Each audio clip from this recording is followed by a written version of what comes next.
and we are here to stop broadcast. Okay, we're here to talk about the Abraham Hicks videos, the series of videos that you can find on your YouTube channel.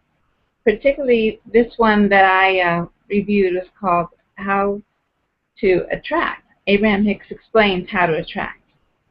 So, Jason, you said it didn't really resonate with you that much. Do you have any comments about that video? Well, what I did like about it is I think there's positive and negative, yin and yang. There's the opposite to everything that goes on, right? And I think I think today just my thought process or my mental focus was actually pointing in a different direction. That's necessarily didn't really resonate with me today. Mm-hmm. What I do see or I did understand about it is that you have to embrace the good and the bad. There's there's a YouTube channel I really pay a lot of attention to. Her name is Karis, and she talks about just. What's her name? I missed it. Karis. I don't know her last name. I watch her from time to time on my phone. She talks about the spiritual energies around you, and she put out a video and she was talking about you got to embrace the good and the bad, the negative and the positive, right? It keeps you in that pendulum as a person because you kind of have both energies inside you. Now, of course, we are all light and love, and we want to embrace the light and the goodness and the righteousness more than anything else.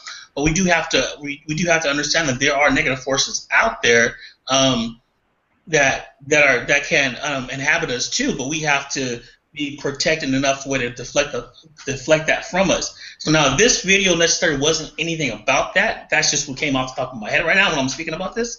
So I kind of think that she was, kind of maybe that's what she was trying to say, that okay, you have good intentions, and within your good intentions and when finding yourself within that, you on your way to finding yourself in alignment towards the vortex, there's going to be negative that comes at you too, which some people call fares, which we call challenges, right? But it's how you bounce back from that, and how you embrace that say that if you fall on your face, how you embrace that. And it's just about, okay, looking at that negative as a positive and pushing forth from that and saying, okay, it just didn't happen for me this time, and it's not a failure, it's just an experience. And with that experience you have, what's necessarily not going to work for you, it's not in alignment with you as a person. Now, it may work for somebody else, right? But you can go forth in a slightly different direction, make a slight little tweak or a change, and then you can go forth in a different direction, which you might find that success with that. Well, what I found interesting when she mentions rage is actually moving up the emotional scale from depression. Now, I don't know if this speaks to anybody, but I do know that depression is very common in our society, not only in this country, but in other countries as well. And when she said that we have to admit that rage actually feels better than depression. Although the people around us will say they'll like us better when we were depressed, we were easily dealt with. Some people just go to their room and don't come out, or go to some quiet space and relative to a room, just emotionally not be available. But she said as you're moving up and you may feel rage and express anger, that's actually better than depression. And our feelings, to use them like a GPS to let us know that there's a gap between where we are and where we want to be. And actually to help us, it's like to use it as a clay to mold what we want to happen. She was saying that, we have a hard time with reality, and we want to say, well, right now, I don't have $1 million in my hand, so I'm not a millionaire. But she said reality it's really not that significant in the now. It's what we're creating as we go that gives us power. Yeah, and that's actually a great point. Because I think a lot of people, if they are depressed or are feeling maybe a little depressed, they need something to kind of pick them up and take them out of that state, right? Mm-hmm. And sometimes if you channel rage correctly, it can be a positive, because it's like that I'm sick of this. no matter what, I'm gonna find my way out of this situation. And a lot of times with a lot of people, it's kind of taking that I'm sick of this. This is not going to happen. I got to make some changes in order for it to make that change happen, to pull them up out of that state to where they can kind of, I guess, maybe see life a little bit different. Well, definitely. And it does give a sense of hope for anyone going through. You know, she started out the video saying, you know, people ask questions. How come I don't feel so good? How come my desires haven't manifested? And the answer came that just because we keep beating the drum of what we don't want. Yes. You know, what am I doing wrong? What am I doing wrong? What am I? She then said that about 80 times and said, that's what you're doing wrong. Just restating and refocusing on what you don't want will get you exactly what you don't want rather than what you do want. Yes.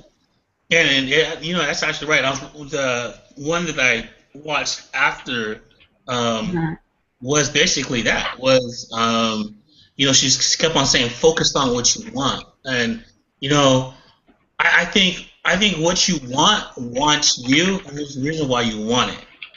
You know, I have this little story I want to share with everybody. I was in Seattle, and I was at an Empower event in Seattle, and it was the Tuesday after my flight left at 8 o'clock, and so the Monday was like a free day to do whatever I want to do. So I went to the Space Needle and experienced that Monday, and then Tuesday I went to the museum. While I was coming back, it started to rain. It was about 3 o'clock in the afternoon. I ran back to the hotel, you know, got my stuff and waited for a cab. Well, finally got in the cab. And I'm not necessarily a big car guy. I don't like driving. I mean, I don't know. But I've always liked Mercedes. I've always this little affinity towards Mercedes. And so I'm in the back of the cab. And it's rush hour downtown Seattle. There's all these cars everywhere. It's traffic, and the cab driver is having some conversation. And I look back and I see this black, brand new Mercedes, and something inside of me said, "I want that car." And as I said that, I go, but I want that car to be white. And as I said that, I look and I see that just the way it maneuvered through the traffic and just drove on by, I said, wow, I can see myself in that car, right? And so, crazy thing, I get home, and I don't know, I'm starting to drive on the freeway, and what do I see? I see white Mercedes. I see these all around me now. I mean, I was at the grocery store, and there's 3 of them.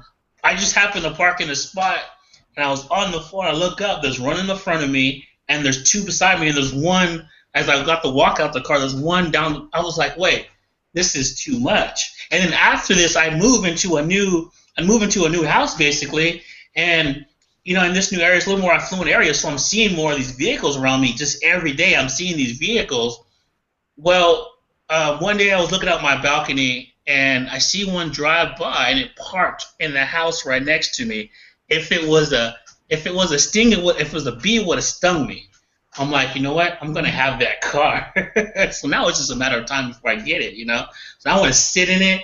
I want to smell the leather. And I want to just take it for a drive and really experience it, because what you want wants you just as much as you want it. And if you put the thought of you're going to have it, it'll find a way to attain yourself to you, or you will attain itself to it. It's like a magnet. It's crazy how this works, and how, you know, you can feel so aligned with source at some instances, and how you can just manifest and do something that before you really wouldn't have thought you can actually do. It's unreal. Well, that's one of the messages that Esther Hicks, speaking for Abraham, wants us to understand, that we are co-creators, and that, you know, in spiritual escrow, in vibrational escrow in the spirit world, there's abundance and, you know, billionaires, a lifestyle waiting for us, but we pinch ourselves off from it because of this habit of just thinking about what we don't want. I have a story about law of attraction right around when The Secret came out, and I was really new to these concepts to some degree.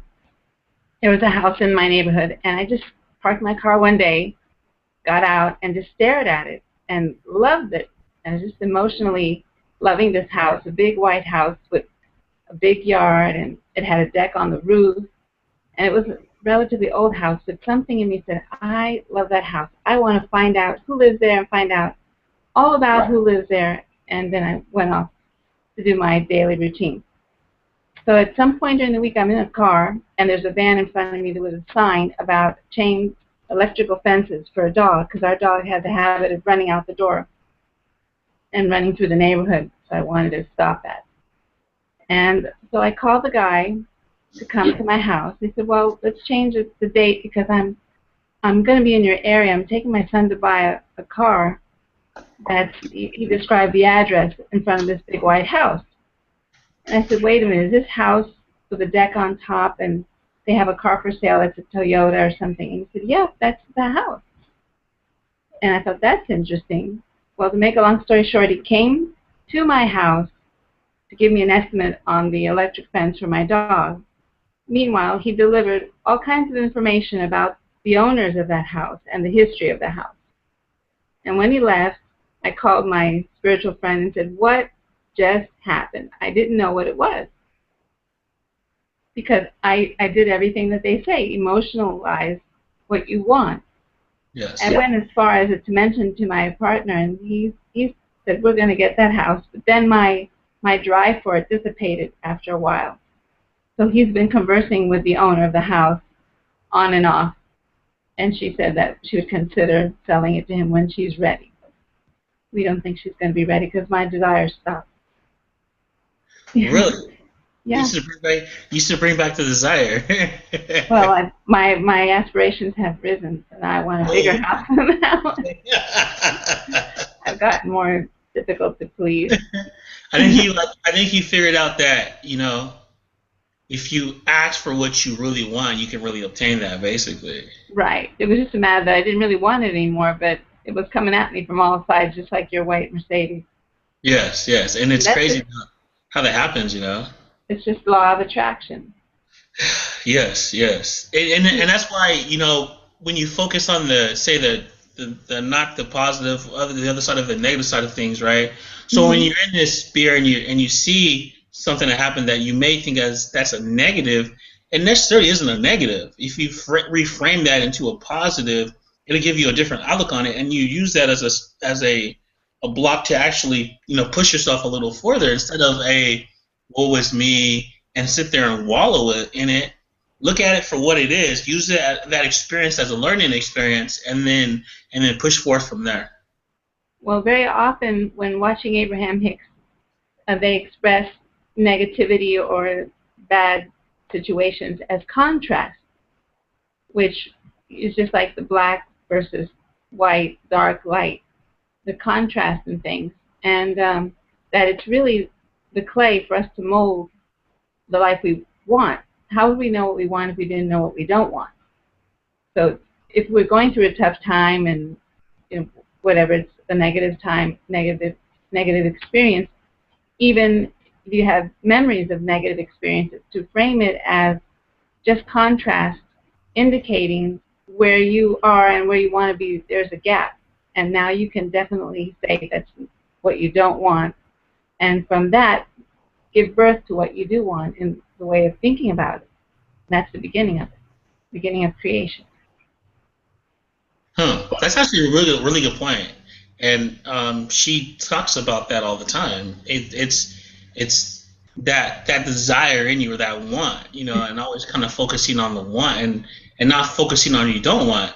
And, you know, one thing too is she's mentioned in that video, she talked about, you know, maybe it was that video, but she always talks about humans and this experience that we have here on Earth is we're always talking about how things actually are. I think we had this conversation the other day. Yeah. We see things as they are, and we're so used to calling things as they are instead of seeing things the way we want them to be. Mm-hmm. So it's not necessarily lying. It's just saying, this is how I want things to be. And if you come from that sense of, this is how I want things to be, then you know, I think your outlook is going to be different too, and you allow that to come towards you instead of pushing it away with your negative thoughts or the idea that it can't be that way, you know? Right. Basically, this video is also called The Art of Allowing. And another way that I like to think about that is creating space, making room in your mind and in your life for these things. Like when I first was introduced to Creative Visualization by Shakti Gawan, her book, she would Yes. describe like a woman who wanted a particular house, and what she did was go and buy sheets and tablecloths and all kinds of housewares for her house that she was going to have in the future. She was, actively creating in this world what she knew would be hers. Yes. It takes us back to act as if you have Yes. it and give thanks, which that's in the Bible as well. Give thanks, pray for what you want in thanksgiving. Thanks for what you have. Mm-hmm. And it's something that kind of resonated with me. A few months ago, I went through a pretty bad breakup. And in that, I was in this space, right? Because we lived together and she moved out. And I was in this space where, okay, I had this beautiful place, but there was so much, I don't know, like it was in the, I guess there was a disconnect from it. And so I wasn't giving it thanks or being grateful for what I had. So, one of my mentors said, you know what, you should start with just cleaning your house. Start with cleaning your house, right? And cleaning your car, because I was in a different company. They recommend doing home parties. Well, you don't want to bring someone to your house if it's not looking good, right? Right. I kind of took heed to that. I'm a very teachable, learnable person. I'm very someone that's doing better than me or a mentor of mine, and someone that I'm paying attention to. Someone to do something, I'm going to do it, right? No questions asked, right? So I went and did it. I cleaned the house, cleaned it, just everything. Vacuumed the floors, cleaned the carpets, cleaned the walls, cleaned the cabinets, rearranged things, just basically made it my own, right?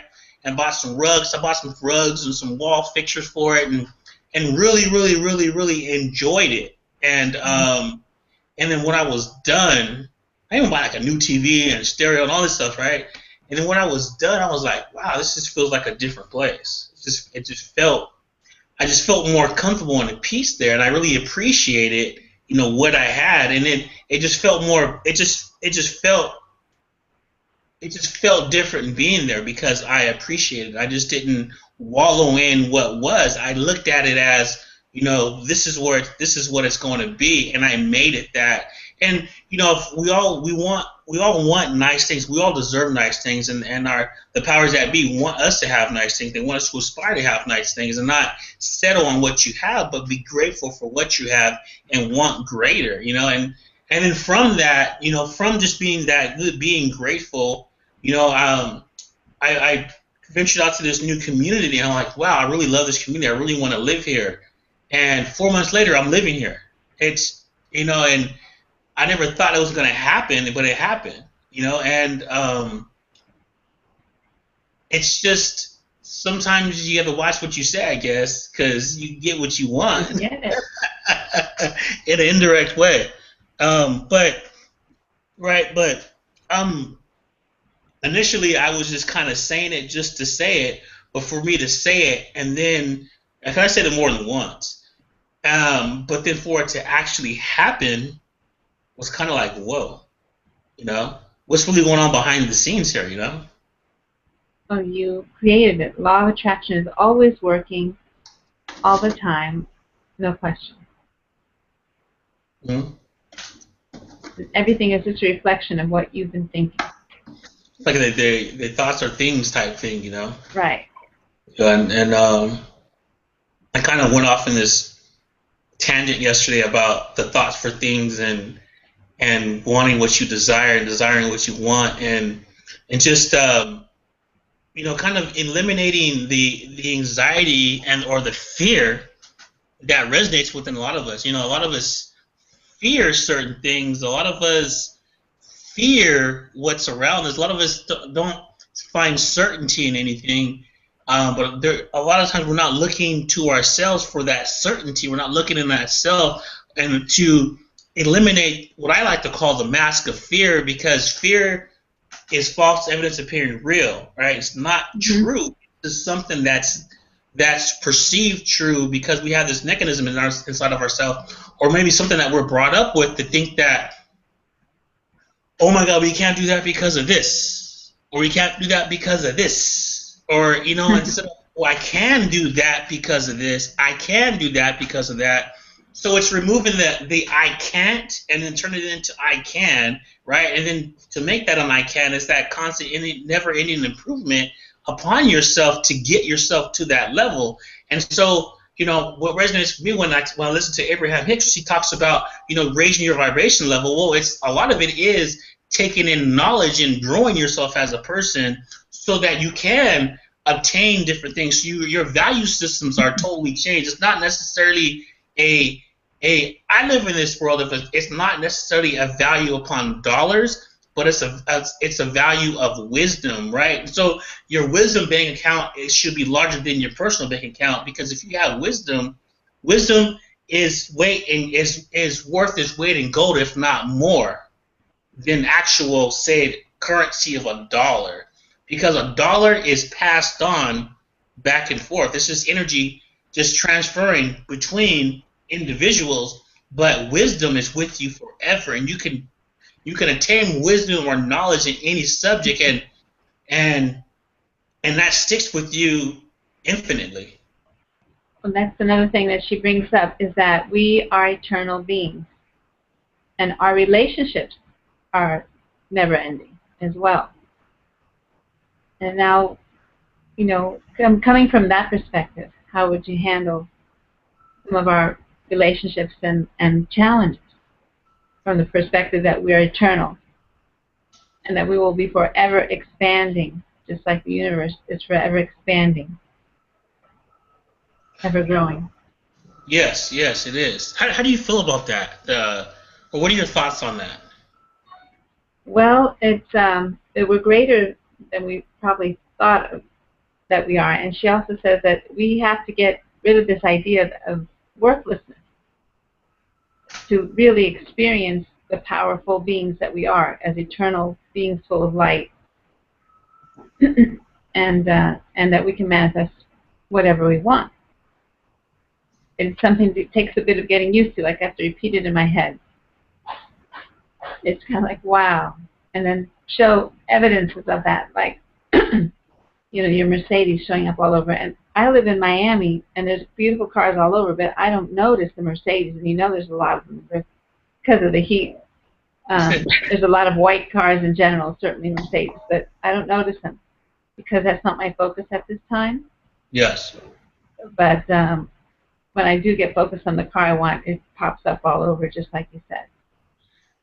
Yeah, I think you're talking about being the source. I think we have this the navigation system or this guidance system within us. I think we have Google right now is the top search engine, right? Everyone's on Google. Everybody Googles, I'm gonna Google this, I'm gonna Google that, right? We have our own personal Google right here that can seek and find whatever we want, and this kind of alignment in what we're doing is because if you focus on a thought and you want to create that thought, you want to manifest that within you, you have Google right inside your brain to actually search and find that. So if you want to create more wealth for yourself, or if you want a particular house, if you want a particular car, if you want a particular job, if you want to do a particular career, well, if you focus on that, well, it'll help you get there, because yourself will start to align with it, and then you'll start to see what it is and how to get there and what you have to do to get there, and you'll see the end result, and you see that end result of the work that you're going through now to actually get to that point to obtain that, and it just gets easier and easier as your focus gets more refined, and sometimes what triggers you into action necessarily is it's not going to be necessarily the way you want it to until you really fully understand what's going on. But it's going to be something that triggers you into action, and small triggers and there's large triggers. For me, for example, I get these bursts of inspiration to just start doing things, and I'm like on this run of doing things. Last night I woke up, for example, yesterday I said, okay, I gotta do my 4 videos, I gotta do my 4 blog posts, I have to this, and this. Well, I don't know, just something was just saying, just relax right now. So I listened, I relaxed, and actually I ended up taking a nap. I fell asleep, and I woke up at 3 o'clock in the morning. I'm like, oh, I gotta go create, and it wasn't like I forced myself to create. I just created, and everything happened just in a split, a blur of the moment. A couple hours, I was done, and I was off to doing some other things, So I created my script, created my blog posts, I created my videos, I put them all together, put them out, typed everything up, shared them between different blog posts to spin them out, and I was like, how was that so easy now? But I couldn't do that a few hours ago. It was I just find it, you when time is right, it works for you.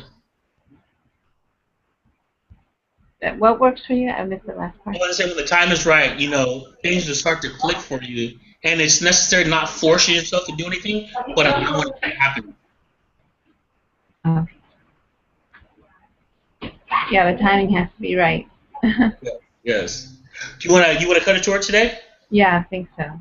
Okay, beautiful. We're usually on. We're on a little late today, but we'll be on again next Thursday at noon Eastern, 9 Pacific. Jordana, was great. Thank talking you so to you much, Jason.